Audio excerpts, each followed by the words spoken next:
Hello, friends and fellow Earth lovers, and welcome to another podcast, Nourishing Time with Salema, an evolving space dedicated to self inquiry, prompts, and practices to be well, mean well, and live well in the age of technology.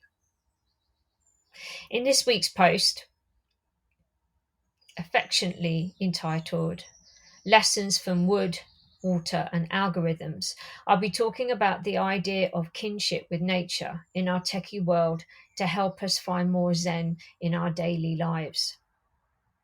Weirdly enough, I plan to actually write about something else this week. Well, actually, part two of a trilogy of exploring and finding balance in a tech and AI world. However, like always in life, things never quite turn out the way you think. Yet, as I sit writing this from my waterside deck, it suddenly becomes clear that what I had planned to talk about can be woven into the fabric of this theme, kinship with nature, to help us find a healthy balance living in a techie world. So, the nature aspect of this piece was inspired by a wonderful, intimate writing group meet last weekend with my mentor, Elena Brower, where we came together and pondered upon the importance of cultivating a kinship with Mother Nature and Earth, in brackets, part of the Zen philosophy. Always such a joy and such insight, creativity, and meaningful debate arises from these mini group sessions. The first book she mentioned and read an extract from was Wild Mind, Wild Earth by David Hinton. An instant resonance emerged with a longing to explore this author's concept further. Water.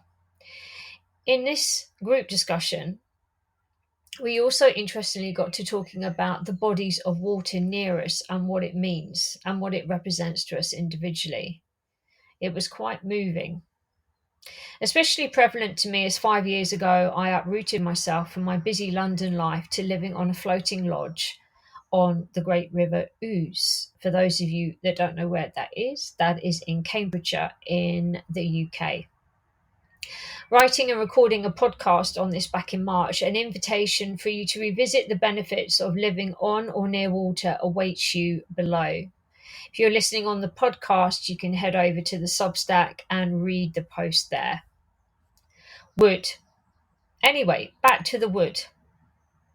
In renovating my lodge, surprisingly made of wood, I began to witness a real shift in my mental health, alongside a newfound sense of connection with what I was creating from scratch.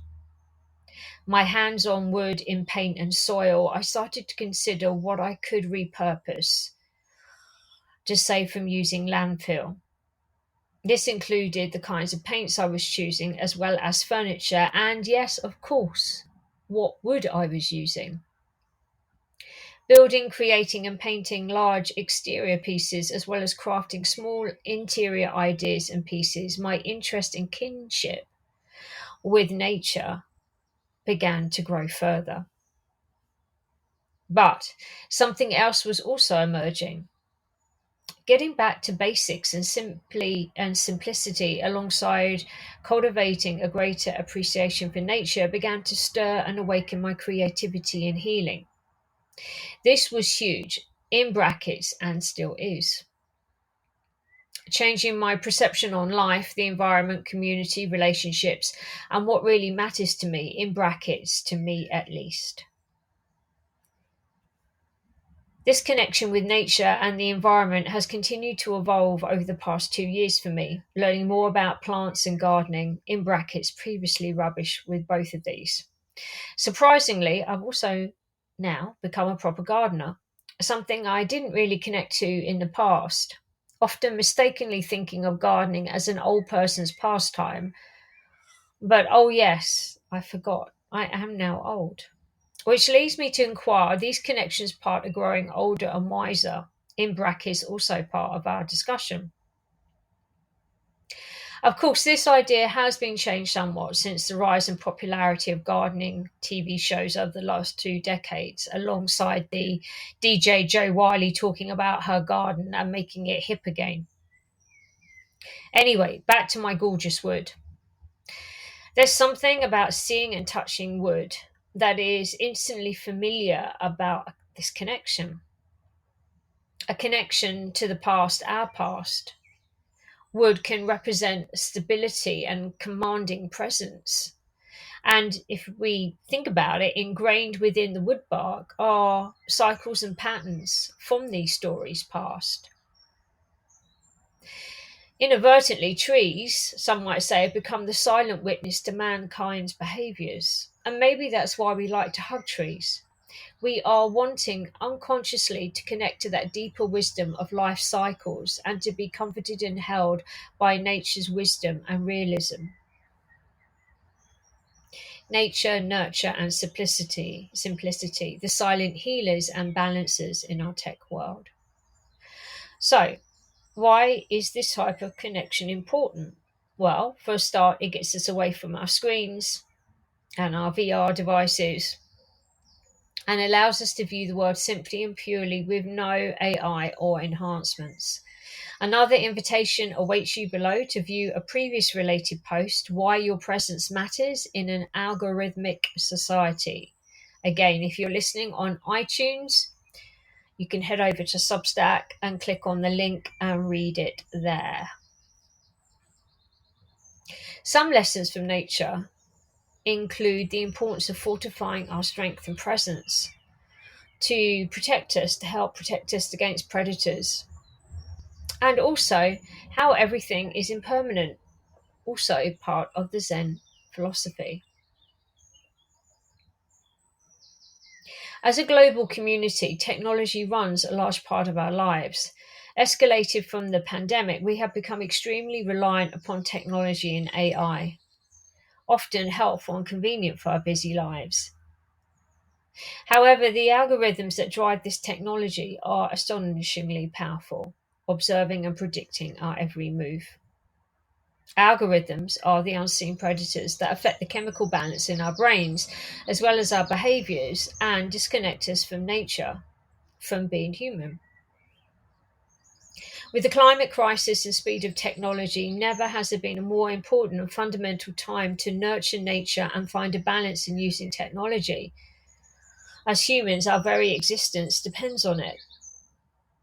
Being outdoors, connecting with nature, away from screens, we can begin to recultivate and restore healthy doses of vitamin D, dopamine, and serotonin, which screens and our interaction with technology reduce. Below, on the printed form of this post, there is an extract from a presentation and radio show I did pre-COVID. It makes for a very interesting read, especially if you are a scroller. Therefore, setting a schedule that includes limited time on social media can not only benefit your neurotransmitters in your brain, but can also free up time so you can get on with the real living.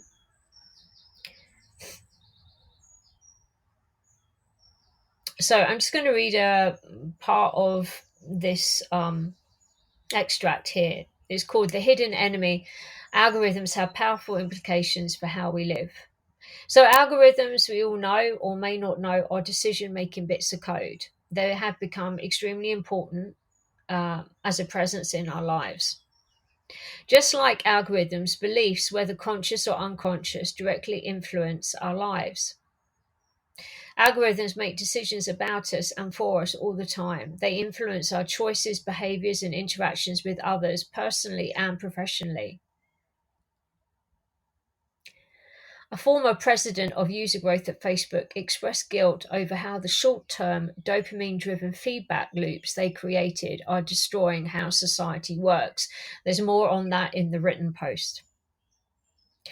Furthermore, highlighting that smartphones and the social media platforms they support are turning us into bona fide addicts. Algorithms to leverage our dopamine driven reward circuitry, they stack our brains against us, in other words.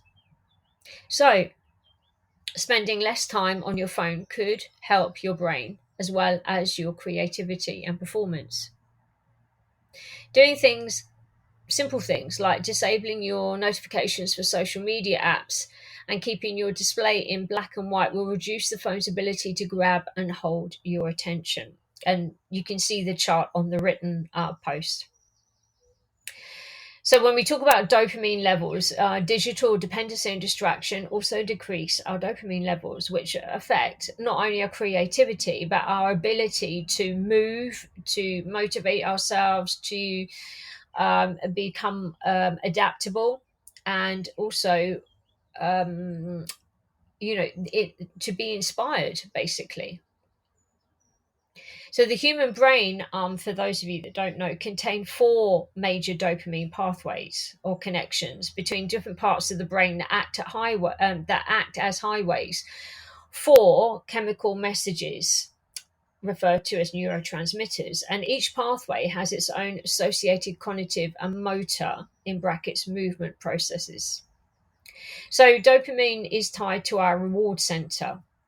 So if you don't feel interested in specific activities or learning certain subjects, then dopamine levels will decrease in your prefrontal cortex. And if this happens, then your brain will not feel the motivation to remember the facts that are being presented to you. So there is more on the written piece. There are three of these pathways that are considered our reward pathways, and they have been shown to be dysfunctional in most cases of addiction. They are responsible for the release of dopamine in various parts of the brain, which obviously shapes the activity of those areas. So the hidden enemy, digital exposure areas of the brain affected. You can see this on the written post as well, but I'll just briefly go through it now. So functions of dopamine on creativity and attention. So one thing that dopamine allows you, when you've got healthy doses of dopamine, what it allows you to do is to keep focused, and pay attention. So you're not becoming distracted, basically. And it works by responding to vision from the optic nerve, which causes you to direct your attention to any specific task or activity. For those of you that don't know, I also work with optics and vision science, but more on this later. This neurotransmitter may be responsible for what content stays in your short-term memory, a portion of your prefrontal cortex, excuse me, associated with immediate attention. So lack of dopamine is characteristic in disorders where there is little or no motivation. And functions of dopamine on personality. So one of the personality traits that defines us most is our level of extroversion. There's two main components here: social interaction and impulsivity. This trait is highly dependent on dopamine, and several studies show that impulsive people activate dopamine circuits quicker than others. And was done from a research paper by Radia Hussein, and there's more on this on the written post. So, plenty to think about there. But for now, I'm going to leave you with a poem that arose out of this writing session.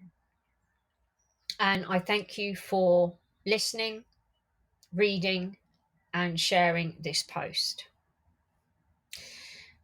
This poem is affectionately entitled Nature and Me.